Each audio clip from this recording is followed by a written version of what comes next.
where the hoes get naked and she throwing money in. No, she gon' shake it. Y'all ain't ready for all that. Y'all ain't ready for all that.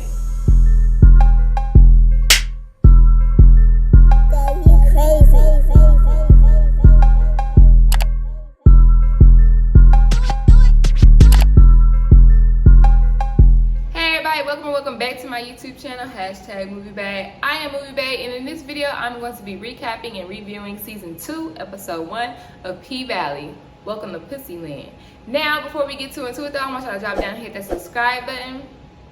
Thank you. Because here on MovieBag, I do reviews, reactions, and commentary to movies and television. And if that's the type of content that you find yourself looking for, you might as well hit the subscribe button. And then later down the line, if you like my recap review, hit the thumbs up button as well. Lets me know that I'm doing my job. Support Black business. Okay, now before we get into Season 2, I'm going to give y'all a quick recap of my thoughts about Season 1 because I did not review Season 1. So first off, Season 1 started off so bad to me. It started off so bad to me. Like, the writing was like unbelievable. It's like, who talks like that? Why are they talking so fast? What the fuck are these accents?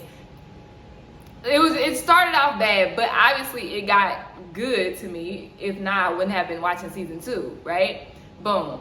I love Mercedes. She's an OG, you gotta respect her. Uncle Cliff obviously be stepping with the steppers, period. Haley, Andre. What I liked about Haley and Andre, they sex scenes do be bomb. Like, they sex scenes were fire, okay? Miss Cricket Letter, I like her character too. And last but not least, I believe is Lil Murda. Something about Little Murda just, it gets to my heart. Like, he just got a sad face. Every time I look at him, I just be like, y'all, he just want to make it. Y'all, he just want to be gay. Like, I just feel for Little Murda. So, he's my favorite character. I'm biased, and so what? Don't matter. Now, let's get into Season 2. Season 2 starts off with this opening scene. We get introduced to some random guy. And I think it's his birthday, but he decides to leave his family and go for a drive. He sees 2 billboards. One is of Jesus, which is Mercedes' mom, and I would not go to that church. The other one is of the strip club. What do you choose? Obviously, you gotta choose the pink. Like, are you serious? Are you serious? So we get introduced to our setting, right? We find out that it's during Corona Bud Light. We find out that obviously we all lived through it. The whole city was shut down. So I feel like they were very creative in coming up with their stripper car wash to still get the money rolling. And when I tell y'all this was a production, this was a production. I love the dim lighting, the blue, the red. It was so lit. The dancing was fire. The idea in itself, the concept in itself was fire. And it just, like I said, it introduces us to the setting of Season 2. It's going to be during the pandemic. And we also find out that all the strippers are struggling, like we all are. And everybody is splitting the pot. Everybody's splitting the pot evenly. Because while the production was going, I was like, okay, so how do they get tips? Like, did he tip at the end? Like, what's going on? Everybody gets split evenly, even Big L who worked the door. Like, well, technically in this case, who take like the tickets and stuff. And that's not fair. And my girl Mercedes thinks the same thing. So when I review series, I like to do storyline by storyline because obviously y'all know during the episode, it kind of jumps around. Let's start off with Mercedes. All right, so we find out that Mercedes has a bum shoulder. From what? I'm not 100% sure. She could just be working too hard. But at the end of Season 1, or in the midst of our, elapse, I think it had been like 5-6 months or something like that, Haley gave her the down payment for her gym that she was trying to get all of Season 1, and her mama took that opportunity from her. But now, since we are in the pandemic, her girls' parents can't afford to put them in the dance school or in the dance, to join the dance team. So it's like, damn, now I got my dream, but it's still put on hold. And she's living with Haley. We'll see how long that lasts. Speaking of Haley, at the end of season 1, we already know that she bought the strip club to keep it from turning into the casino. She decides to make Uncle Clifford, or give Uncle Clifford 15% ownership. 15% ownership. Now, if you ask me, that's an insult. That's an insult. That is disrespectful. You could at least gave him 60. Like, y'all could have split it 60-40. Like, well, I said 60. I meant 40. You could have at least split it 60-40 because it was his club in the first place. Like, sis, you just came on the scene. Like, thank you for saving us. But 15%? 15%, and then like Big L mentioned, is that the fee for helping you kill your baby daddy and hide the body? Like, bitch, are you kidding me? Like, if anything, you need to be bribing me to shut the fuck up. 50% ain't enough. So let's see how they handle that throughout the rest of the season. So yeah, so in the Pank is under new management / ownership, and it's undergoing new renovations because, like I said earlier, it's a murder scene.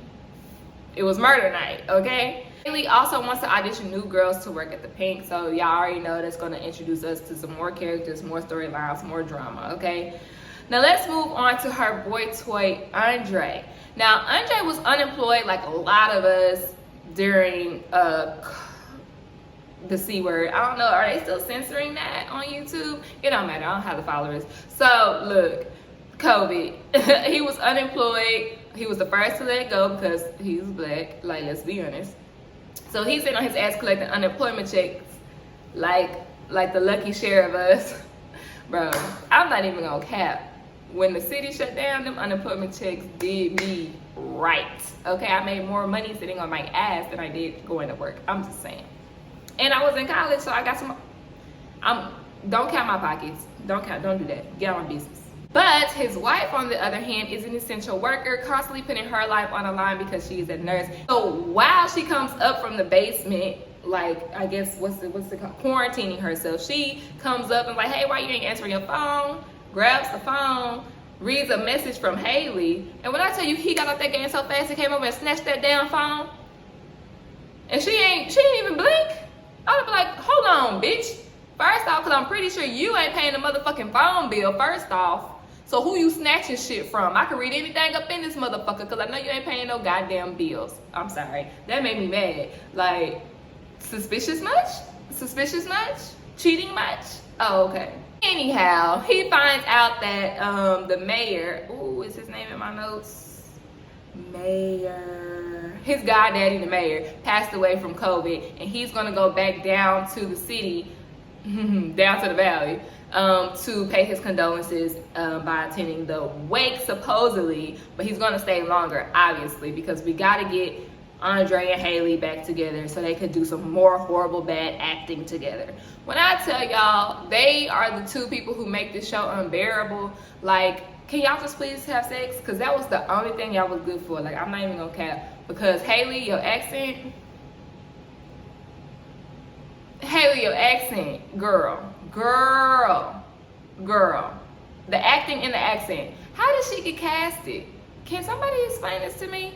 But for some reason, when Andre and Haley act together, it's even worse. Like, just have sex and get it over with. Uncle Cliff goes to the repast to get his grandma some chitlins, and he runs into Andre and one of the little, what were their names? I think it was Mason, one of them kids, the white boys. He runs into one of them because they decided they're gonna run for mayor, and Uncle Cliff is like, I might run for mayor my damn self. But later that night, Cal decides, that's the little white boy, to leave stacks on the porch for Andre as a retainer to try to get Haley to sell the Pink so they can continue with the casino. Now, my first initial thoughts before the end of the episode was, why the hell would Haley want to sell the Pink when she just bought it? That don't make no damn sense. That ain't make no sense to me. But at the end of the episode, we can kind of see managing and owning the Pink might be a little bit too much for Miss Haley, okay? Anyhow, let's continue on with Uncle Cliff and his boo, Lil Murda. Aside from getting gypped by Haley, Uncle Cliff has been leaving Lil Murda on red. Now, y'all already know last season Lil Murda fronted on Uncle Cliff in front of all the other straight boys, right? And shout out to Uncle Cliff because, baby, he was like, I'm too old for that. I'm too old for that bullshit, okay? So you go get your shit together, and then maybe I'll be here when you decide to get your shit together. Like, you just gotta respect the self-love, and ain't nobody got time to wait on you to figure your shit out, okay? Shout out to Uncle Cliff for that. On the other hand, Lil Murda is still making music, but at the same time, he still has to sell that stuff on the side because he ain't made it out the hood yet. Real quick, I just want to say the music in this show is, to me, not on the same level as Hustle and Flow, obviously, but as far as musical shows go, or shows that have music in them, I like Lil Murda shit. Like, I really do. Over love, ayy, I give it to that money over love. That song go hard. I ain't never listened to no Empire shit. Like, fuck out of here. But we also see that Lil Murda might have some city beef, or he's just like really paranoid. I don't know. In the future, I foresee, unfortunately, Lil Murda getting murdered. I kind of see that because it always be the people in your own hood, like R.I.P. Nip. It always be the people in your own city, R.I.P. Mo 3. Like, it always be the people in your own city that be hating on you and plotting on you. So I kind of see that in the future. I hope I'm wrong. For the first time, I hope I'm wrong, but I'm usually right, just so y'all know. But yeah, Lil Murda trying to make it up out the hood. So he has an idea, since the ban is about to be lifted for Rona, to go on a tour. So he asked Miss Crooked Letter to go along with him, but she declines. Speaking of Miss Mississippi, let's get to her storyline. I saved her for last on purpose. I did. And y'all already know why.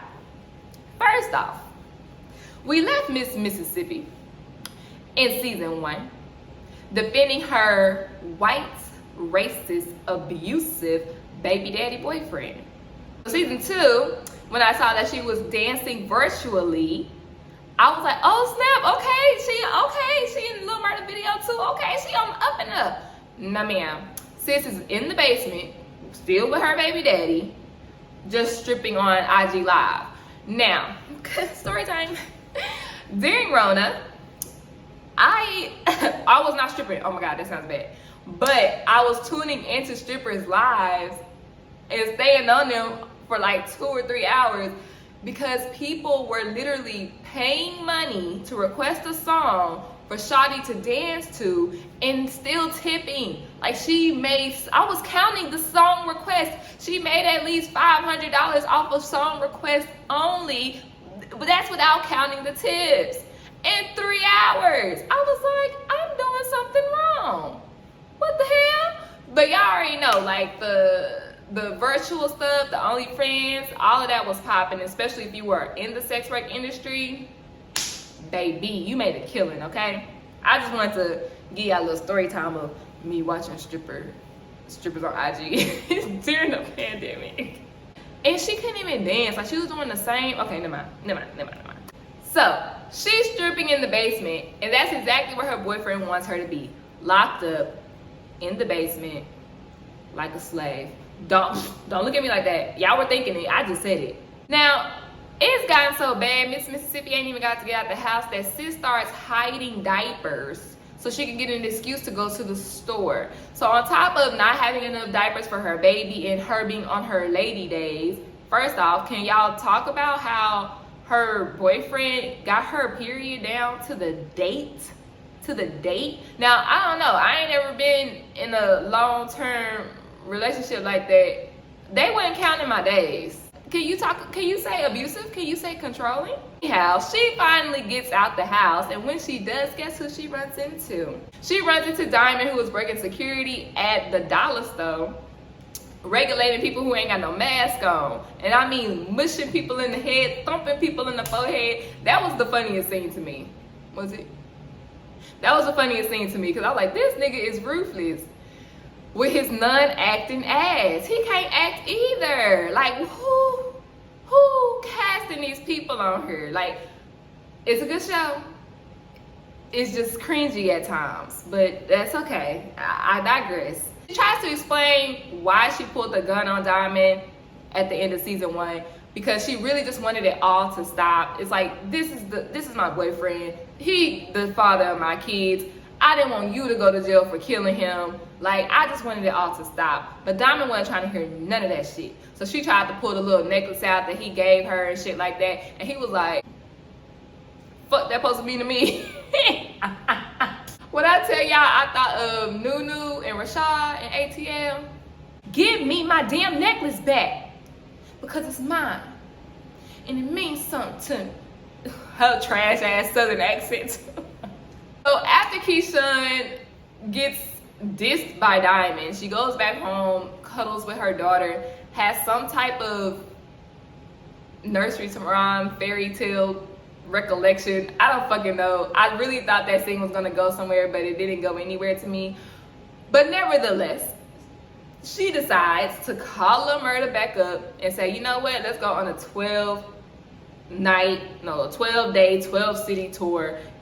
It's gonna be called the Dirty Dozens Tour. I had to look at my notes. It's gonna be called the Dirty Dozens Tour. And Lil Murda, so excited, amping himself up because he just wanna make it out the hood, y'all. When I tell y'all, I'm not even like no cap. Lil Murda really just do something to me. Every time he's on the screen, I just get so sad. Like, I want him to make it, and I want him to be open with his sexuality too. But y'all know both can't happen. Both can't happen. Both can't happen. Both can't happen. So, with all that being said, that was the recap review of episode 1. What are your thoughts so far? What do you think is going to happen in the season? I want y'all to leave that comment down in the comment section below. If you like this review, go ahead and give me a thumbs up and subscribe for more to stay tuned. And stay tuned for my reviews on P-Valley. I'll see y'all next time. It's a date. Hey, look, I beat it. A little quick video. Okay, before my light went away. All right, bye. I'll see y'all next time.